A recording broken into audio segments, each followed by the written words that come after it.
चलिए भाई, थर्सडे इस महीने का लास्ट, तैयारी करनी है आज मंथली नवंबर वायदा की एक्सपायरी की। तो एक बड़ा दिन हमारे सामने खड़ा हुआ है। एक्सपायरी साथ साथ वो जो कल रात सब इंतजार कर रहे थे, यूएस एफओएमसी की लास्ट मीटिंग का ब्यौरा, वो मिनट सामने आएंगे, वो आ चुके हैं, उस पर रिएक्ट करना है। और हेडलाइन में प्रोड्यूसर साहब ने ब्यूटीफुली हाईलाइट कर ही दिया है, आज यूएस के मार्केट्स बंद रहेंगे थैंक्सगिविंग के चलते। तो ऐसे में हमें एक्सपायरी की तैयारी करनी है और क्यूज अच्छे हैं आज एक्सपायरी के लिए। कल हमने वॉलेटाइल सेशन देखा था, वो आपकी स्क्रीन्स पर वो रेंज में ही सिमटते हुए कल भी भारतीय बाजार नजर आए। क्यूज थे कि रेंज को तोड़ेंगे, इवेंचुअली ऐसा हुआ नहीं। उस जो दायरे की इतने से चर्चा हो रही है, उसी दायरे के बीच सिमटते हुए आखिरी में जाते जाते वो जो हम कहते हैं ना पेनल्टीमेट सेशन D-1, आजकल सारे जलवे उसी के हैं। वो देखिए एक्सपायरी रिलेटेड मूव्स तो क्लियरली स्क्रीन्स पे प्ले आउट होते हुए कल नजर आए थे। और क्यूज आज के लिए अच्छे हैं। वैसे अच्छे ऐसे भी हैं कि यूएस का बाजार बंद रहेगा तो अपनी मनमौजी चलेगी, लेकिन वैसे भी वो जो यूएस के फेड के मिनट सामने आए थोड़े से इनकरेजिंग है। वो जो स्टेप डाउन करेगा फेड, लगातार 4 बार 75 बेसिस पॉइंट्स के हाइक्स, यानी कि 3/4% के हाइक्स के बाद ठंडा पड़ सकता है, कुछ दरों में बढ़ोतरी का क्वांटम रिड्यूस कर सकता है। इसी तरह के इंडिकेशन वो मिनट्स में आ रहे हैं। और इसीलिए कल यूएस का बाजार मजबूती के साथ कामकाज कर रहा था। वो भी तब जब एक्सटेंडेड वीकेंड ही कह लीजिए, क्योंकि कल भी जब सेशन रिज्यूम होगा तो हाफ डे बना के चले जाएंगे वो लोग। तो एक्सटेंडेड वीकेंड से पहले फिर भी हरकत में आया। वॉलेटाइल था इंट्राडे डाउ, लेकिन मिनट्स के आने के बाद लोअर लेवल से रिकवरी और फाइनली नियर डेज हाईज ही जाके बंद होता हुआ नजर आया था 1/4% के आसपास के उछाल के साथ। अक्रॉस बेंचमार्क्स 1/4 से 1% की मजबूती। और सबसे ज्यादा मजबूती कहां आएगी अगर ब्याज दरें उस एग्रेशन से नहीं बढ़ेंगी? न्यू एज कंपनीज, नैस्डैक का आउट परफॉर्मेंस क्लियरली स्क्रीन पे विजिबल था। ये कहानी थी कल की। खैर वो डिटेल्स क्या थी, फेड मिनट्स की, मार्केट का रिएक्शन और क्या रीडिंग है, वो नीरज जी बगल में बैठे, इनसे बातचीत करूंगा। लेकिन इन क्यूज के बीच में एसजीएक्स निफ्टी कह रहा है आज एक्सपायरी के दिन हम 100 पॉइंट ऊपर 0.5% की मजबूती के साथ शुरुआत करेंगे। एशिया में भी सिमिलर मूव्स आपको अक्रॉस द बोर्ड नजर आएंगे। जापान का बाजार छोड़ दीजिएगा, कल छुट्टी बना रहा था वो, तो उसने कुछ हद तक मिस आउट करा था, इसीलिए वो एक एबरेशन है जहां पे तेजी कहीं ज्यादा आपको नजर आएगी। खैर ये लोग खुश भी होंगे, जर्मनी को हरा दिए हैं कल तो सेंटीमेंट भी इनके फेवर में होगा। लेकिन ग्लोबली मूड कैसा है नीरज जी आपको बताएंगे। वीरू समझाएंगे एक्सपायरी के दिन किस तरह की पोजीशनिंग है, निफ्टी बैंक में स्ट्रैटेजी क्या होनी है, और हर्षदा बताएंगे सारे important stocks in news. Saudi Arabia ने छुट्टी रखी थी, जापान ने छुट्टी नहीं रखी, खुश नहीं है इतना ज्यादा। हाँ अच्छा, इन्होंने एडवांस भी ले ली। मैच देखनी छुट्टी देनी, मैच की बात क्या रखा है। सही बात। आज फिर छुट्टी देते तो लोग आपस में ऑफिस में एंजॉय कैसे करते, बातचीत कैसे करते, उन लम्हों को जो जीत गए उसकी बात करना। तो ठीक है, जिस दिन मैच हो उस दिन छुट्टी दे देनी चाहिए आपको, उसके बाद भी देनी चाहिए। हाँ, एक्सटेंडेड वीकेंड में वो भी जा सकते थे। जापान में तो बनता है आशीष, क्योंकि आपने देखा है स्टेडियम में जापानीज स्पेक्टेटर्स ही हैं जो पूरा स्टेडियम साफ कर रहे हैं जाते जाते। बड़ा वीडियो वायरल हो रहा है। कमाल है वो कल्चर का कमाल है एक्चुअली। मैंने भी अपनी टेबल साफ करता हूं, जब तक आप अपना ग्लोबल क्यूज बताओ कैसे रहा। ये पहले तो फेड मिनट्स का निकल के आया, ये वाकई क्या क्लियर कट इंडिकेशंस हैं कि अब ये 4 बार के 75 के बाद दिसंबर में कुछ बाजार रिएक्ट तो ऐसे कर रहा है। हर जगह हेडलाइन तो ये ग्रैब हो रही है। आधे लोग उसके थे वो इस फेवर में थे कि 50-50 था ना, कि आधे लोग कह रहे थे कि स्लो करना चाहिए, 50 बेसिस पॉइंट पे जाना चाहिए मिनट्स के अंदर। लेकिन वही लोग निकल के बाहर कह रहे थे कि नहीं 75 अभी करना चाहिए। तो फेड मिनट्स चूँकि 1.5 महीने पुराने हैं, 1-2 नवंबर के आसपास के हैं, तो फेड मिनट्स के हिसाब से अगर आप जाएंगे तो उसमें से लोगों का मानना था, आधे लोगों का मानना था कि हमको दिसंबर में 50 बेसिस पॉइंट हाइक करनी चाहिए। और देखना चाहिए इसको कि जो पिछले, चूँकि इकोनॉमिक इम्पैक्ट लैग से आता है, तो अब तक आपने जितनी बार बढ़ाया है और इस बार आप 50 बढ़ाइए तो देखिए इसका क्या इम्पैक्ट होता है। ऐसा व्यू था उसमें आधे लोगों का। तो उसकी वजह से मार्केट में थोड़ा सा एक अच्छे पॉजिटिव वे में इसको लिया, खुशी थी कि भाई चलो फेड के अंदर कम से कम ये थिंकिंग है कि ऐसा किया जा सकता है। तो एक बड़ा कारण था कल। हालांकि कल बहुत थिन ट्रेड हुआ है, बहुत ही थिन ट्रेड हुआ है, और उस लो वॉल्यूम ट्रेड में अगर 1/4 से 0.5% इंडाइसेस ऊपर गए हैं तो ये आप कह सकते हैं कि पॉजिटिव था। इसलिए रैली वर्ड इसको यूज़ करना थोड़ा सा मुझे ठीक नहीं लग रहा, लेकिन आप कह सकते हैं जो कि बहुत थिन वॉल्यूम पे ये गया था।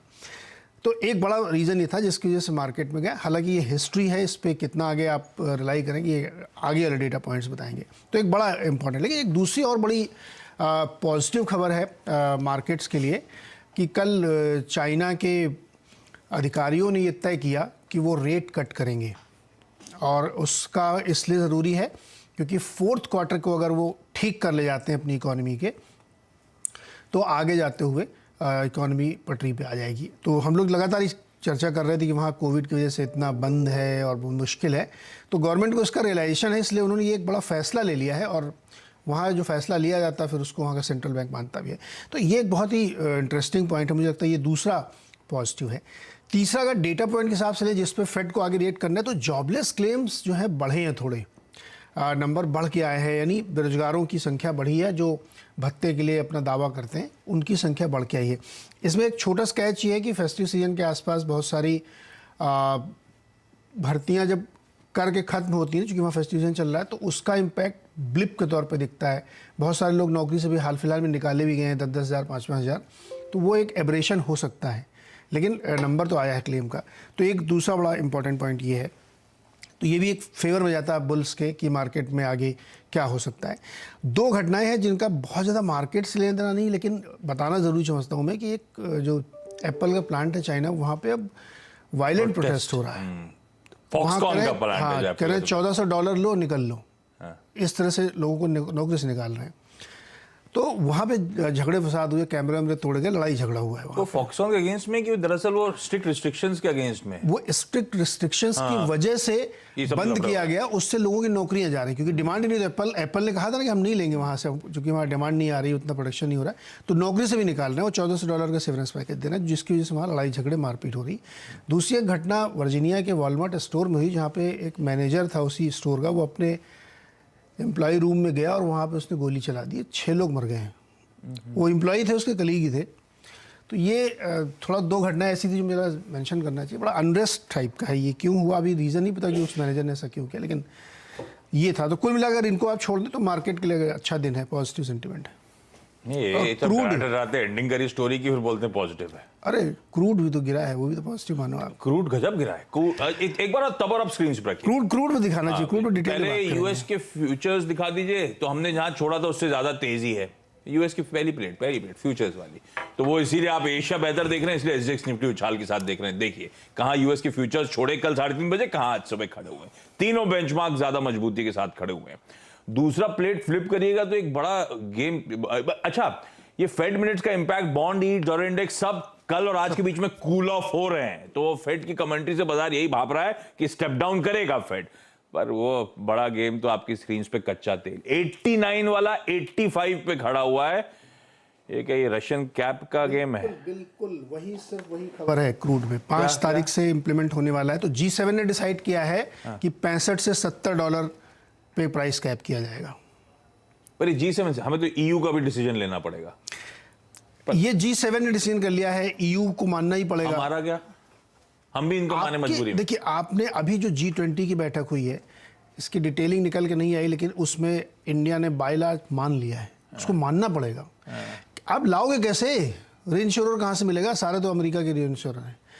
तो इस प्राइस का क्या इम्पैक्ट हमारे ऊपर पड़ेगा, ये हमको 5 तारीख के आसपास पर। मैंने आपको कई बार बताया कि 5 तारीख के आगे के ऑर्डर्स नहीं दे रही भारतीय कंपनियां, क्योंकि उनको पता नहीं कैसे आएगा। तो ये आपने कहा $65 to $70 पे कैप, 75 मतलब कोई भी रशिया से खरीदेगा तो इस भाव से ऊपर पे नहीं खरीद सकता, इसी भाव पे खरीदना। हाँ, इस भाव पे ही खरीदना आपको, मतलब इस भाव पे खरीदना, इस भाव पे आप बेचिए, खरीदने के बजाय रशिया बेचे। क्या आप इससे ऊपर बेचेंगे तो हम लेंगे नहीं।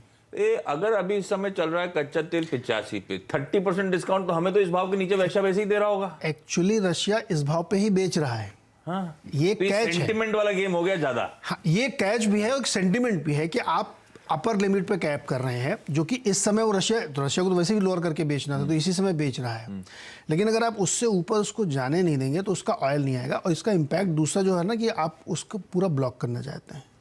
इसी फ्रस्ट्रेशन में कल उसने इतनी भारी बमबारी की यूक्रेन में कि पूरे देश में लाइट नहीं है, अंधेरे में है सब लोग। उसने 2-3 न्यूक्लियर प्लांट पे बमबारी कर दी। हम लोग बात नहीं कर रहे, आजकल यूक्रेन में बहुत कुछ चल रहा है, वहाँ पे एकदम युद्ध के हालात बहुत गंभीर होते जा रहे हैं। आप ऑन ग्राउंड रिपोर्टिंग पे नहीं जा रहे क्या वहाँ? अरे प्लीज भेजो ना, मैं तो कब से यूक्रेन जाने चाहता हूँ, कीव में। मजा आएगा ना क्यूब में, बढ़िया बॉम्ब फट रहे हैं उसके बीच में, आप बंकर में घुसे हुए हैं।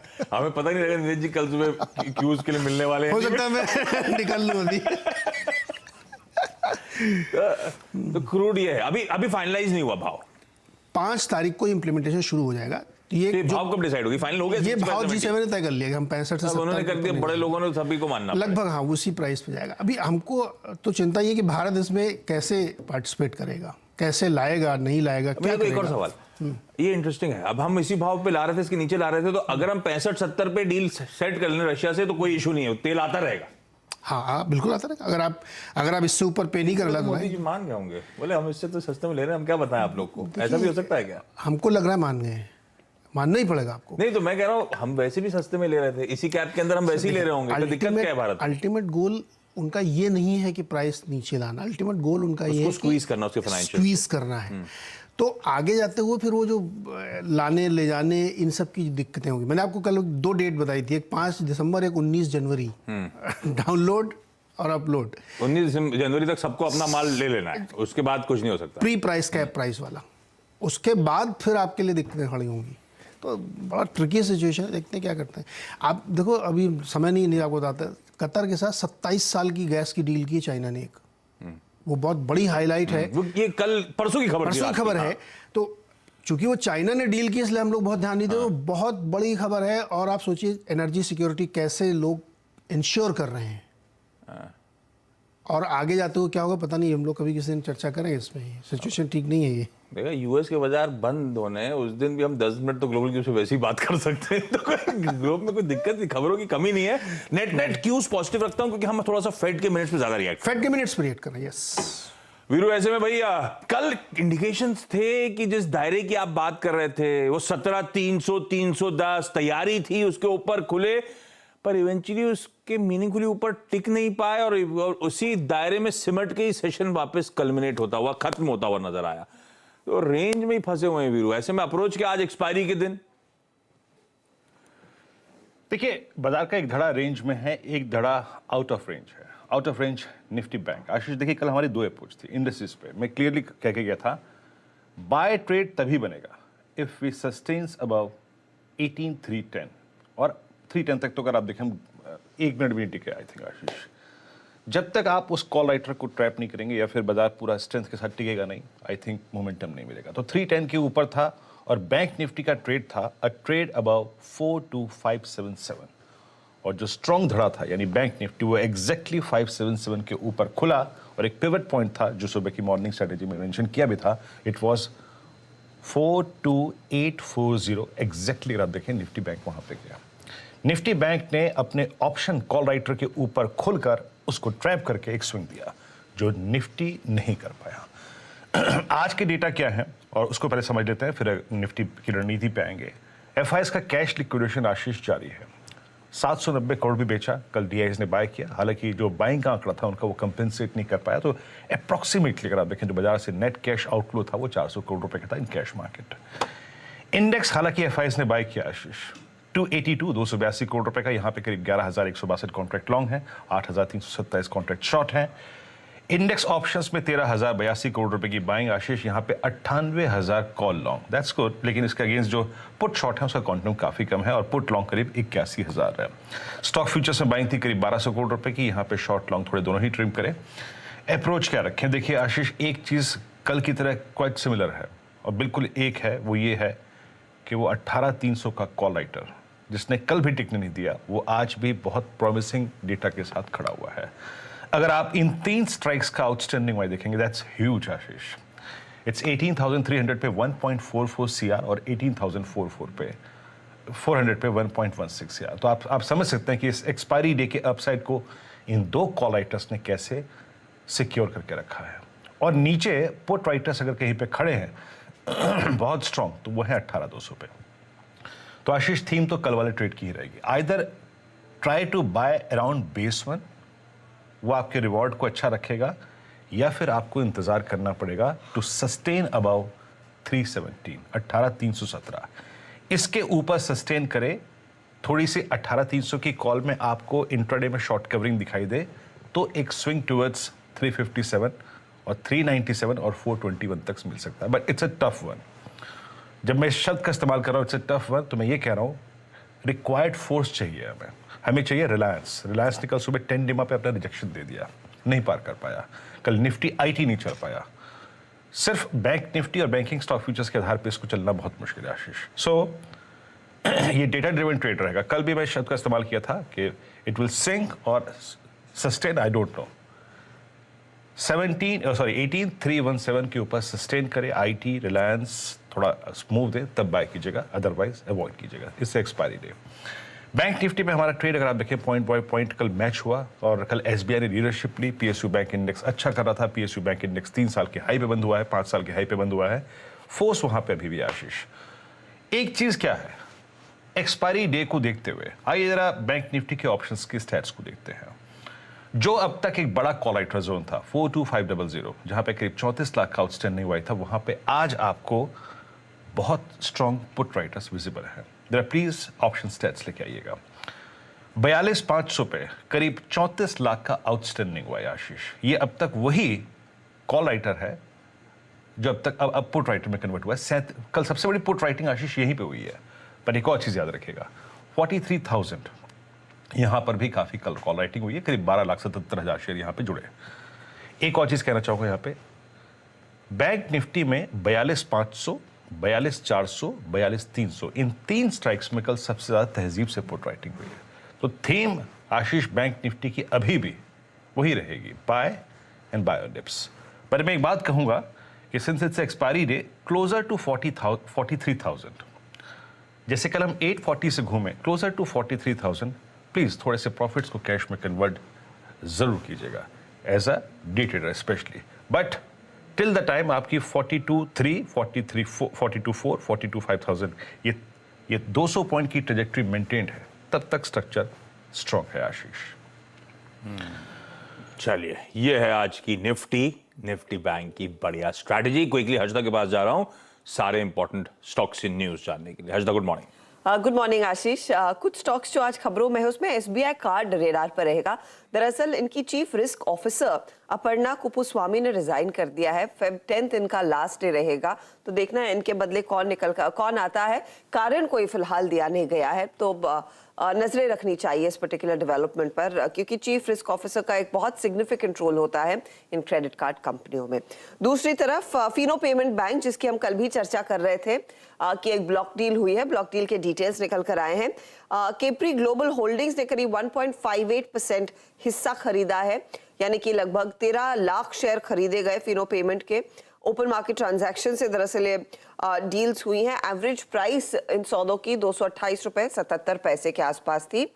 स्टॉक आपको याद होगा कल लगभग 20% के अपर सर्किट पर जाकर टिक रहा था।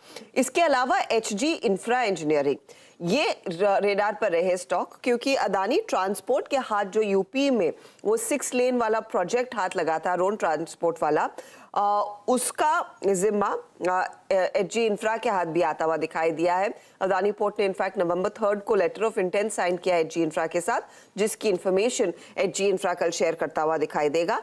इस ऑर्डर के तहत सिविल और एसोसिएटेड वर्क्स, जिसमें इंजीनियरिंग, प्रोक्योरमेंट, कंस्ट्रक्शन एक्टिविटी शामिल है, एक 6 लेन प्रोजेक्ट के लिए काम करते हुए दिखाई देंगे। यहाँ पर याद रखिएगा ये 151 किलोमीटर के स्ट्रेच पर एचजी इंफ्रा को काम करना है। साथ ही साथ जो ऑर्डर का जो कॉन्ट्रैक्ट प्राइस शेयर की गई है उस रिलीज में 4,970 करोड़ का ये ऑर्डर है, तो साइजेबल कॉन्ट्रैक्ट है ये, और वो स्टॉक आप रेडार पर जरूर रखेंगे। इसके अलावा कैनफिन होम्स भी आज खबरों में, कंपनी की बोर्ड बैठक होने वाली है नवंबर 28 तारीख को, यानी कि अगले हफ्ते। इंटरिम डिविडेंड पर विचार होगा इस बैठक में, FY23 के लिए जो इंटरिम डिविडेंड कंपनी ने देना है। साथ ही यहाँ पर इंटरग्लोब एविएशन, कल स्टॉक में रफ्तार देखने को मिली थी। कल एक डेवलपमेंट ये निकल कर आई थी कि बैंगलोर एयरपोर्ट पर ये एक MRO फैसिलिटी लॉन्च कर चुके हैं या फिर कमेंस कर चुके हैं। इसके अलावा एक और अपडेट ये निकल कर आया कि कल इन्होंने 19 नई कनेक्टिंग फ्लाइट्स यूरोप के लिए लॉन्च की हैं। ये कोड शेयर एग्रीमेंट में उतर रहे हैं टर्किश एयरलाइंस के साथ। फ्लाइट्स भारत से ओरिजिनेट होंगी और ये पोर्चुगल के लिस्बन और पोर्तो जैसे यहाँ पर शहरों में जाएंगी और साथ ही साथ स्विट्जरलैंड के बासिल और जिनीवा के साथ साथ इस्तांबुल के लिए फ्लाइट्स होंगी। प्राइमरली ये कोड शेयर अग्रीमेंट इन्होंने टर्किश एयरलाइंस के साथ प्लान किया है। याद रखिए इंटरग्लोब एविएशन ने कहा था लॉकडाउन के बाद ये अपने इंटरनेशनल फुटप्रिंट को और अग्रेसिवली बढ़ाएंगे, उसी के कॉन्टेक्स्ट में ये कदम कंपनी ने उठाया है। तो ये स्टॉक भी आज रेडार पर।